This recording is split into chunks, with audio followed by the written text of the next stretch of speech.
কার ইশারায় স্বাধীন হয়েছিল? বঙ্গবন্ধু শেখ মুজিবুর রহমানের। দুর্মুখেরা যাই বলুক না কেন, বাংলাদেশের ধুলিকণা বালিকণা মাটি গাছ সবাই জানে সে কথা। বঙ্গবন্ধুর স্বপ্ন ছিল সুন্দর সোনার বাংলা বিনির্মাণের, কিন্তু পরাজিত পাকিস্তানের দোসর তারা তো বসেছিল না। ভুলটা আমাদের সেখানেই ছিল। আমরা বুঝেছিলাম, মনে করেছিলাম তারা বোধহয় পরাস্ত হয়ে থেমে যাবে, কিন্তু তারা থেমে ছিল না।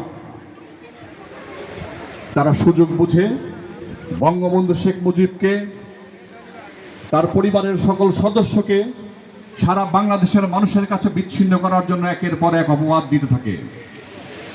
যে শক্তি 1971 সালে বাংলাদেশের স্বাধীনতার বিরোধিতা করেছিল, সেই আমেরিকার CIA চক্র বসে থাকেনি, পাকিস্তান বসে থাকেনি।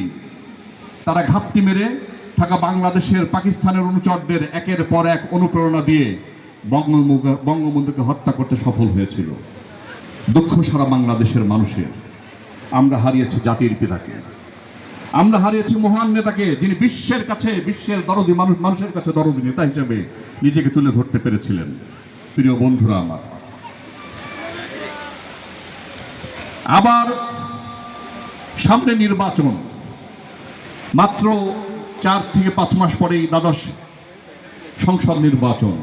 আপনারা ইতিমধ্যে দেখতে পাচ্ছেন এই বাংলাদেশে আবার সেই শক্তি, সেই পরাজিত শক্তি মাথা চারা দিয়ে উঠবার চেষ্টা করে যাচ্ছে। যারা বোমা মেরে মানুষ মারে, যারা বাছা আগুন দিয়ে মানুষ মারে, যারা আন্দোলনের নামে রাজপথে সহিংসতা সৃষ্টি করে, রক্ত নিয়ে হোলি খেলে,